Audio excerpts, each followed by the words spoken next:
तोड़े मैंने सारे ही बंधन ज़माने तेरे, तोड़ूंगी ना मैं वादा। आधा हिस्सा मेरे तो दिल की कहानी का तू पिया, मैं बाकी आधा। पूछो ना पूछो मुझे क्या हुआ है तेरी राहों में आकर, पूछो ना पूछो मुझे क्या मिलेगा तेरी बाहों में आकर। ये इश्क हाय बैठे बिठाए जन्नत दिखाए, हाँ हो रामा ये इश्क हाय बैठे बिठाए जन्नत दिखाए, हाँ। Good evening, how are you? I hope all of you are doing well, doing great, doing something new, है ना? जी हाँ, मेरा नाम है कल्पना और मैं फिर से हाजिर हूँ इस चैनल पे एक नई कहानी के साथ। आज की कहानी में जो मैं लेके आई हूँ वो ये कि जब तक किसी बात को पूरी तरह से समझ ना लें, जान ना लें, छानबीन न कर लें, तब तक उस पर अपना कोई फैसला देना उचित नहीं है। ठीक है, चलिए मेरी कहानी को सुनिए और समझिए। लेकिन उससे पहले अगर आप सबने मेरे चैनल को लाइक, सब्सक्राइब एंड शेयर नहीं किया, कर लीजिए। देर किस बात की? मेरी कहानियाँ अच्छी लगती हैं ना, तो सुना कीजिए ना, क्या दिक्कत है। चलिए आइए। एक समय की बात है, अवधपुरी में एक राजा रहते थे जिनके 3 पुत्र थे। तीनों पुत्र बड़े ही गुणवान, शिक्षित, समझदार और सुलझे हुए थे। लेकिन फिर भी बाकी माँ बाप की तरह राजा को भी कुछ नैतिक शिक्षाएं सिखानी थी बच्चों को। तो इसलिए उन्होंने अपने तीनों पुत्रों को अपने पास बुलवाया और तीनों से एक सवाल पूछा कि कोई मेरा बहुत अपना है जिसे मैंने अपने सम्मान की रक्षा करने के लिए रखा है, अगर वो विश्वासघाती निकले तो हमें उसे कौन सी सज़ा देनी चाहिए? बड़े पुत्र ने कहा, पिताजी इसमें सोचने की कोई ज़रूरत नहीं है, उस इंसान का धड़ सर से अलग कर देना चाहिए। दूसरे पुत्र ने भी इस बात में हामी भर दी, लेकिन तीसरा पुत्र चुप रहा। तो राजा ने कहा, पुत्र तुम चुप क्यों बैठे हो, तुम्हारा क्या मानना है? तो तीसरे पुत्र ने कहा, पिताजी ये बात तो सच है कि कोई ऐसा व्यक्ति जिस पर आपने बहुत विश्वास किया और वो विश्वासघाती निकले तो उसको मृत्युदंड देनी चाहिए, इसमें कोई संशय नहीं है।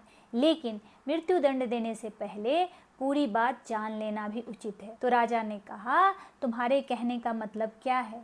पुत्र ने कहा, पिताजी मैं आपको एक कहानी द्वारा समझाना चाहता हूँ। तो राजा ने कहा, कहो कौन सी कहानी कहना चाहते हो? तो तीसरे पुत्र ने कहा, बहुत पूर्व समय की बात है, विदर्भ राज्य में एक राजा राज्य करते थे जिनके पास एक तोता था जिसका नाम था हिमसुक। हिमसुक बहुत प्यारा था और राजा उस पर बहुत विश्वास करते थे। वो आज़ाद पंछी इधर से उधर घूमता था, राजा ने कभी उसे बंधन में नहीं रखा। यहाँ तक कि विशेष काम में, सलाहों में राजा उससे पूछा करते थे, उससे मशवरा लिया करते थे और हिमसुक भी राजा को हमेशा सही सलाह ही देता था। वो राजा का खासा विश्वास पात्र था। एक दिन हिमसुक उड़ते उड़ते जंगल की तरफ चला गया और हिमसुक की मुलाकात अपने पिता से हो गई।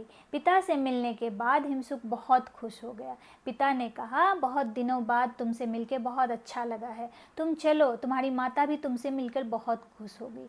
हिमसुक ने कहा, पिताजी मैं बिना राजा के परमिशन के नहीं जा सकता हूँ, मुझे अपने घर जाने के लिए राजा से अनुमति लेनी होगी। पिता ने कहा, मैं यही तुम्हारी प्रतीक्षा करता हूँ, तुम जाओ राजमहल और राजा से आज्ञा लेके आ जाओ। हिमसुक वापस आया अपने महल और राजा को बोला कि राजा साहब, मेरे पिताजी जंगल में मुझे मिले, वो चाहते हैं कि मैं उनके साथ अपने घर जाऊं, क्या मैं अपने घर जा सकता हूं? आपकी आज्ञा है। राजा ने कहा, यूं तो तुम्हारे जाने से मुझे अच्छा नहीं लगेगा, लेकिन फिर भी तुम्हारे माता पिता को तुम्हारी ज़रूरत है तो तुम्हें जाना चाहिए, लेकिन तुम जल्दी ही लौट आना, मैं इसी आशा में रहूँगा कि तुम जल्दी वापस आ जाओगे। हिमसुक ने राजा से वादा किया कि वो जल्दी लौट आएगा। ऐसा सोच के वो चला गया और जाके अपने पिता के साथ अपने गांव चला गया। गांव में पिता और माता के साथ 10-15 दिन रहा और बहुत खुश रहा। अब हिमसुक ने कहा अपने पिता को कि मुझे वापस राजमहल जाना चाहिए। हिमसुक के माता पिता ने कहा, तुम महल तो चले जाओगे, लेकिन हम चाहते हैं कि हम राजा साहब के लिए कोई भेंट दें। राजा साहब तुम्हारे इतना ख्याल रखते हैं, इतना प्यार करते हैं तुमसे, तो हमारी भी कोई जिम्मेदारी होती है ना, हमें भी उन्हें कोई उपहार देना चाहिए। हिमशुक ने कहा कि आप क्या देना चाहते हैं, दे दीजिए, मैं लेके जाऊंगा। तो हिमशुक के पिता ने कहा, यहाँ पास ही की पहाड़ी पे एक अमर फल का पेड़ है, मैं चाहता हूँ वहाँ से एक फल ले आऊँ और राजा साहब को भेंट स्वरूप दूँ। उस फल को खाने के बाद लोग अमर हो जाते हैं, हमेशा जवान रहते हैं। तो मैं जाता हूँ, वो फल थोड़ा दुर्लभ है लेकिन मैं लेके आता हूँ। ऐसा कह के हिमशुक के पिता फल तोड़ने चले गए और शाम को घर वापस आए और हिमशुक को वो फल दे दिए। अब हिमशुक फल लेके उड़ पड़ा। उड़ते उड़ते अंधेरा हो गया, सूर्यास्त हो गया। हिमशुक ने सोचा अब रात्रि को यात्रा करना ठीक नहीं है, मैं किसी पेड़ पर रुककर विश्राम कर लेता हूँ। ऐसा सोच के हिमशुक एक पेड़ पे रुका, जहाँ पेड़ के जड़ में एक खो था, छेद हो जाता है ना पेड़ के जड़ में, वैसा एक छेद था।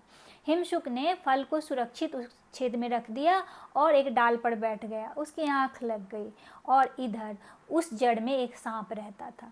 सांप जब बाहर से अपने घर आया तो उस चमकते हुए फल को देख के सोचने लगा कि अरे वाह, ये तो बड़ा मीठा स्वादिष्ट फल लग रहा है, क्यों न मैं इसे खाऊं। ऐसा सोच के सांप ने उस फल में अपना दांत गड़ा दिया, लेकिन सांप को वो फल अच्छा नहीं लगा। लेकिन सांप के दांत गड़ाए जाने की वजह से फल जहरीला हो गया। अगले दिन हिमशुक उठा और उसने फल को उठाया और अपने राजमहल की तरफ चला गया। राजा के पास पहुंचने के बाद हिमशुक ने राजा को वो फल दिया उपहार स्वरूप, कहा कि मेरे माता पिता ने आपके लिए भेंट भेजा है।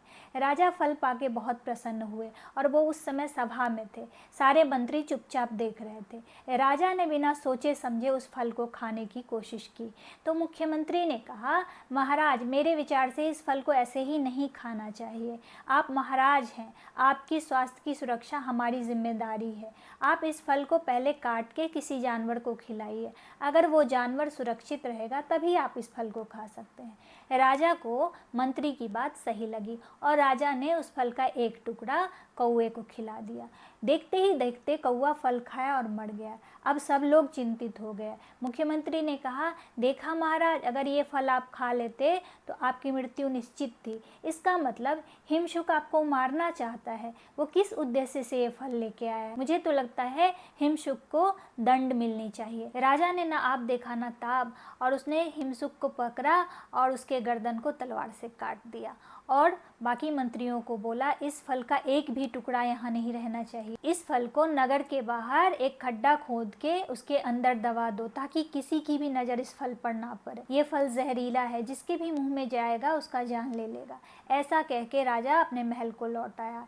यूँ तो राजा दुखी था, लेकिन ये भी सोच रहा था कि हिमशुक मुझे क्यों मारना चाहता था। इधर दिन बीत गए, महीने बीत गए, साल बीत गए और वो जो फल जमीन में गाड़ा गया था उसका पेड़ निकल आया और पेड़ बहुत बड़ा हो गया और उसमें बड़े बड़े फल लग गए। वो फल वैसे ही चमकीले और सुंदर दिख रहे थे। राजा को जब इस बात का पता चला तो राजा ने कहा, वो मौत का फल है, किसी के भी मुंह में नहीं जाना चाहिए, प्रजा को उससे सुरक्षित रहना चाहिए। इसीलिए राजा ने उस पेड़ के चारों तरफ एक बेड़ लगा दिया, लोहे का, कांटे का लगाते हैं ना, राजा ने भी वो बेड़ लगा दिया और कड़ी सुरक्षा के बीच उस फल को, उस पेड़ को सुरक्षित रखा गया ताकि कोई उस फल को ना खाए। इस बात की खबर पूरे राज्य महल में, पूरे नगर में फैल गई। लोग उस फल को देखना तो दूर, कोई वहाँ जाना तक नहीं चाहता था, सब उसे मौत का फल समझते थे। उसी नगर में एक वृद्ध दंपति रहते थे जो बहुत बूढ़े हो गए थे। उनके शरीर ने उनका साथ छोड़ दिया था। अब वो भीख भी नहीं मांग सकते थे। पहले वो भीख मांग के मेहनत मजदूरी करके अपनी ज़िंदगी गुजारा करते थे।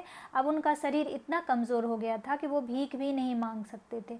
रोज़ रोज़ भूखे पेट सोने लगे थे और एक दिन वो अपने ज़िंदगी से तंग आ गए थे। बूढ़े ने अपनी पत्नी से कहा, मैं जाता हूँ, उस मृत्यु फल को ले आता हूँ, हम दोनों खा लेंगे और रात को सो जाएंगे, अगले सुबह उठेंगे ही नहीं।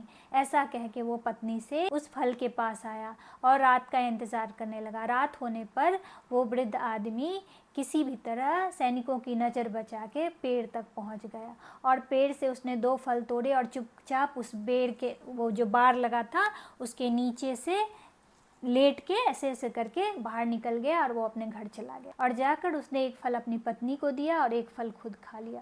खा के दोनों सो गए। दोनों ने सोचा कि अब तो हम अगली सुबह उठेंगे नहीं।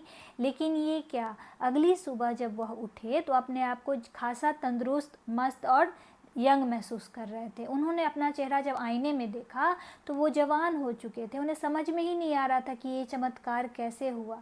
यह बात फैलते फैलते नगर में और राजे महल तक पहुंच गई। राजा तक जब यह बात गई तो राजा खुद उस बात का मुआयना करने उस वृद्ध दंपति के घर पहुंचे, और राजा ने जब सच्चाई जानी तो राजा ने अपना सर पीट लिया। राजा समझ गए, हिमशुक मेरे लिए वो फल इसलिए लाया था क्योंकि वो मुझे अमर करना चाहता था, वो मुझे जवान करना चाहता था, और मैं मूर्ख बात को समझ ही नहीं पाया कि वो फल किसी और भी कारण से दूषित हो सकता था ना। मैंने बिना सोचे समझे हिमशुक की जान ले ली। ऐसा सोच के राजा पछताने लगा, हाय हिमशुक करने लगा। लेकिन कहते हैं ना, अब पछतात होत क्या जब चिड़िया चुग गई खेत। वही हाल राजा का भी हुआ। ऐसा कह के राजकुमार ने अपने पिता को कहा, इसीलिए जब तक बात को पूरी तरह से समझ न लें, छानबीन न कर लें, जान न लें कि सच्चाई क्या है, तब तक किसी भी नतीजे पे नहीं पहुंचना चाहिए। ऐसा सुन के राजा अपने बेटे पे बहुत खुश हुआ, बहुत गर्वान्वित महसूस करने लगा, और उसने राज्य का उत्तराधिकारी उस राजकुमार को घोषित कर दिया। तो देखा आपने, किसी भी बात को जानना, समझना और उस पर पूरा सोच विचार करना कितना ज़रूरी है। इसी आशा और उम्मीद के साथ कि आज मेरे बच्चों ने एक नया लेसन सीखा। इसी तरह हंसते रहिए, मुस्कुराते रहिए और बने रहिए मेरे साथ मेरे इस चैनल पर। तब तक के लिए आप सबसे विदा लेती हूँ। जय हिंद।